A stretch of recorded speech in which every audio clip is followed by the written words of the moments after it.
మీరు నేరస్తుడు అని అంటున్నారు సార్. దానికి ముందు మరి అయినా కూడా ఆయనకి దాదాపు 150 సీట్లు వచ్చి ప్రజలు ఎందుకు గెలిపించారంటారు? అదే టైగర్ నాగేశ్వరరావు దొంగ అన్నారు, కానీ ఆయన ధర్మదాత అని చెప్పి ఆయన అంత్యక్రియలకు వచ్చారు. కానీ ఈయన ఒక్కసారి నేను తప్పు చేయలేదు, ఏ పాపం చేయలేదు, క్షమించండి, నా మీద నేను చిన్న వయసు అని చెప్పి నా మీద నిలాప నిందలు వేస్తున్నారు, మా తండ్రిని చంపేశారు వీళ్ళంతా కలిసి, చంద్రబాబు నాయుడు గారు, సోనియా గాంధీ, రిలయన్స్ వాళ్ళు కలిసి చంపేశారు అన్నారు.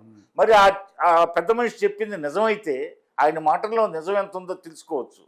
మరి అదే రిలయన్స్ సంబంధించినవి పోతే పెద్ద మనిషి సిఫార్సు చేస్తే ఎవరికి ఇచ్చాడు? రాజ్యసభ ఎవరికి ఇచ్చాడు?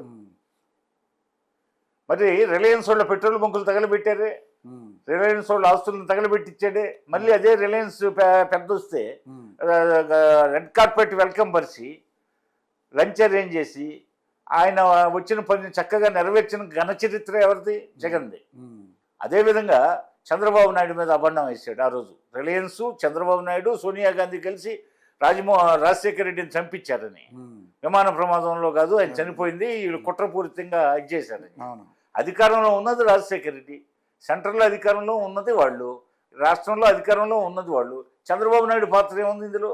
కానీ ప్రజలను నమ్మించడంలో ఓదార్పు యాత్ర పేరుతో, పేరుతో ప్రజల్ని డైవర్ట్ చేసి, అయ్యో ఈ కుర్రోడు కుమిలిపోతున్నాడు, ఏడుస్తున్నాడు, నిజమేనేమో అని చెప్పి అనుమాన బీజాలు ప్రజల్లో నాటాడు. ఒక్క ఛాన్స్ నేను ఇవ్వకుండా ఇంకా సమర్థవంతమైన పరిపాలన అందిస్తా, రామరాజ్యాన్ని అందిస్తా, నన్ను నమ్మండి అన్నాడు. అది నమ్మారు ప్రజలు. ఒక్కోసారి ప్రజలు మన ప్రజలు మనిషి అంటే చనిపోయిన కుటుంబం నుంచి ఒక వ్యక్తి బయటకు వచ్చి చెప్పే మాటలను ఎక్కువగా పరిగణలో తీసుకుంటారు. సెంటిమెంట్ ఆ సెంటిమెంట్ ద్వారా విగ్రహాలను ప్రతిష్టాపించి ఎక్కడైనా విగ్రహాలు పెట్టడానికి పర్మిషన్లు కావాలి, కానీ పర్మిషన్లు లేకుండా వేల విగ్రహాలు పెట్టించాడు. 1000 జనాభా ఉన్న ఊర్లకి 2-3 విగ్రహాలు పెట్టిన గ్రామాలు ఉన్నాయి. మీరు ఒక్కసారిగా రాజశేఖర రెడ్డి గారి విగ్రహాలు ఏం కనిపిస్తున్నా ప్రతి గ్రామంలో, ప్రతి జిల్లాలో, ప్రతి ఊర్లో, ప్రతి చిన్న చిన్న సందులలో కూడా ఆయన విగ్రహాలు కనపడుతున్నాయి ఉన్నాయి. మరి అంతటి ఘన చరిత్ర ఉంది. అదే రాజశేఖర రెడ్డి గారికి ఒక చరిత్ర ఉంది సరే పెట్టారంటే పోనీ అనుకుందానండి. కాదు, రాజశేఖర రెడ్డి గారు రిగ్గింగులతో గెలుస్తూ వచ్చాడు. ఏం చరిత్ర ఆయనకి? 4 పథకాలు ఆయన పరిపాలన. ప్రజలు పరిపాలనకు తీసుకొచ్చేది ఎందుకు? ప్రజలు చేయమని. ఆయన ఏదో ఆరోగ్యశ్రీ చేశాడని, ఫీజు రీయింబర్స్మెంట్ పెట్టాడని మహానాయకుడా, అదే ఆయన కర్తవ్యం. పాలకుడుగా ఆయన కర్తవ్యం. ఆ విధంగా మేము ఎందుకు చేసాం? అంత ముందు ప్రభుత్వాలు ఏం చేయలేకపోయినాయి కదా. ఎవరు చెప్పింది? చేస్తూ వచ్చాయి. ఎందుకు చేయలేదు? అసలు మహిళలకి జనాభాలో సగభాగం ఉన్న మహిళలకి వితంతు పింఛను పెట్టింది మా తెలుగుదేశం ప్రభుత్వ హయాంలో. అదేవిధంగా జనాభాలో సగభాగంగా ఉన్న మహిళలకి గవర్నమెంట్ సెక్టర్లో మొట్టమొదటి మహిళా విశ్వవిద్యాలయం పెట్టింది మా నాయకుడు ఎన్టీఆర్. జనాభాలో సగభాగంగా ఉన్న మహిళలకి ఆస్తిలో సమాన హక్కు కల్పించింది తెలుగుదేశం ప్రభుత్వం. అదేవిధంగా మేము ఎన్ని సంస్కరణలు చేసాం. చంద్రబాబు నాయుడు గారి టైంలో ముస్లిమ్స్కి ఒక పోర్టు కట్టించాడు. అదేవిధంగా చంద్రబాబు నాయుడు గారు ఎన్ని పథకాలు రూపొందించలేదు. అదేవిధంగా తెలుగుదేశం ప్రభుత్వ హయాంలో పరిపాలన వికేంద్రీకరణ కోసం సామాన్య ప్రజలకు అందుబాటులో పరిపాలన తీసుకురావడానికి మండలిక విధానాన్ని ప్రవేశపెట్టింది మేము కదా. సింగిల్ విండో విధానం ద్వారా సహకార వ్యవస్థను ప్రవేశపెట్టింది మేము కదా. లిఫ్ట్ ఇరిగేషన్ స్టార్ట్ చేసింది. పోతే ఇజ్రాయెల్ టెక్నాలజీ తెచ్చి ఆంధ్రప్రదేశ్ అంతా స్ప్రింక్లర్స్, డ్రిప్ ఇరిగేషన్ సిస్టమ్ ప్రవేశపెట్టింది చంద్రబాబు నాయుడు గారు కదా. పోతే అసలు ఎన్నో ప్రవేశపెట్టాము. ఆయన ఏదో 2-3 పథకాలు ప్రవేశపెడితే ఆ మహానాయకుడా. అంతకుముందు ఆయన చరిత్ర ద్వారా అనేక ఎన్నికల్లో గెలిచిన చరిత్ర.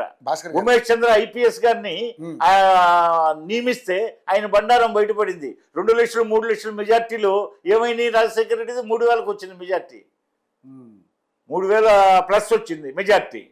అంటే రిగ్గింగ్లను కంట్రోల్ చేశాడు స్వల్ప వ్యవధిలో.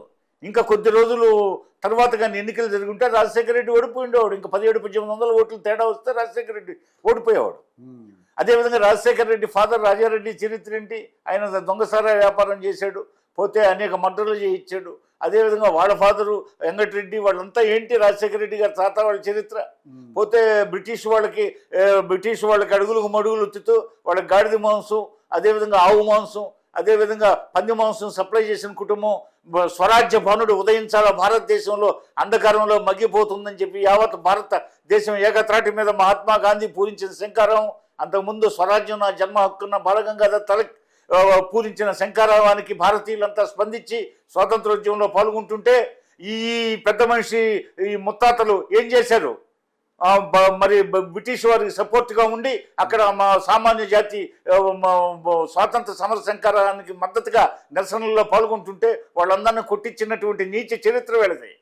మరి ఆ కుటుంబం బ్యాక్గ్రౌండ్ వాళ్ళ తాతల దగ్గర చరిత్ర ఇప్పుడు నేను చెప్పింది అయితే వాళ్ళు అదేవిధంగా రాజశేఖర రెడ్డి గారి రిగ్గింగుల చరిత్ర, హత్యలు చేయించిన చరిత్ర, ఎంతమంది ఇళ్లాళ్ళ నల్లపూసల సౌర్లు గంగలో కలిసిపోయినాయి ఈ రాజశేఖర రెడ్డి వల్ల, ఎన్ని కుటుంబాల్లో ఎంతమంది వికలాంగులుగా ఉన్నారు, బాంబు దాడులకు గురయ్యి కత్తులు కటార్ల దాడులకు గురయ్యి, అదేవిధంగా ఈ జగన్మోహన్ రెడ్డి వచ్చిన తర్వాత ఎంతమందిని చంపించాడు, మరి ఎంత ఆస్తులు దోచుకున్నారు వీళ్ళు. మరి ఈ కుటుంబ చరిత్ర రాజశేఖర రెడ్డి చనిపోయిన తర్వాత కొడుకు దిగ్విజయంగా తండ్రిని చంద్రబాబు నాయుడు గారు, సోనియా గాంధీ వీళ్ళు చంపించారు, రిలయన్స్ వాళ్ళు చంపించారని నమ్మించడంలో సామాన్య ప్రజల్ని అక్కడ విజయం సాధించారు. ఆ తర్వాత ప్రజలు వెంటనే ఎన్లైటన్ అయ్యారు. ఈ పెద్ద మనిషి ఉంటే ఈ రాష్ట్రం బాగుపడదు, ఈ పెద్ద మనిషి ఎవరో ఏదో చెప్తున్నారులే అనుకున్నాం. ఇప్పుడు మనం ఎక్స్పీరియన్స్ అయ్యాం. మొత్తం దోపిడీలు, దౌర్జన్యాలు, దాడులు ఎక్కువైపోయాయి. ఇతన్ని ఎప్పుడెప్పుడు దించాలా అని చెప్పేసి రీకాల్ చేయాలనుకున్నారు. పోతే ఎన్నికలు వచ్చాయి. ఇది ఎన్నికల శుభతరుణంగా భావించి ప్రజలు ఇష్టారాజ్యంగా వేల మెజార్టీలతో కూటమి అభ్యర్థులను గెలిపించారు. ఆ విధంగా జగన్మోహన్ రెడ్డిని గద్దె దించారు. వీళ్ళేదో కలలు కంటున్నారు. ఇందాక చెప్పా, స్టువర్టపురం టైగర్ గార్డ్ వచ్చారు జనము. ఈ జగన్మోహన్ రెడ్డి మీటింగ్లకు వచ్చే జనం అంతా ఎవరు ఎక్కువ? యథా రాజా తదా ప్రజ. ఇతను చాలా మందిని ఆంధ్రప్రదేశ్లో చాలా మందిని, లక్షలాది మందిని క్రిమినల్ మైండెడ్ ఫెలోస్గా తీర్చిదిద్దాడు. యువకులు, అభం శుభం తెలియని యువకులు, పోతే కుళ్ళు కపటం తెలియని యువకులందరినీ ఈ ఆకర్షించి ఇప్పుడు దుబాయ్లో 100 మంది ఐటీ విద్యార్థుల్ని ఈ డబ్బు లావాదేవీలు, ఈ డబ్బు కట్టల లెక్కింపుకి, ఈ డబ్బులు దాయడానికి వీళ్ళందరినీ ఇతర రాష్ట్రాల్లో, దుబాయ్లో, ఇంకా ఇతర దేశాల్లో పెట్టి ఆంధ్రప్రదేశ్ ఐటీ విద్యార్థుల్ని, ఇంకా కొంతమంది హైదరాబాద్లో ఉన్న ఐటీ విద్యార్థులని తీసుకుపోయారు. వాళ్ళందరూ అక్కడ ఉన్నారు. అదేవిధంగా ఇప్పుడు 48 మందిని ముద్దాయిలుగా చేస్తే 12 మంది ఇప్పుడు దొరికారు. 12 మంది అరెస్ట్ అయి ఉన్నారు. కాబట్టి మద్యం కేసులో మద్యం కేసులో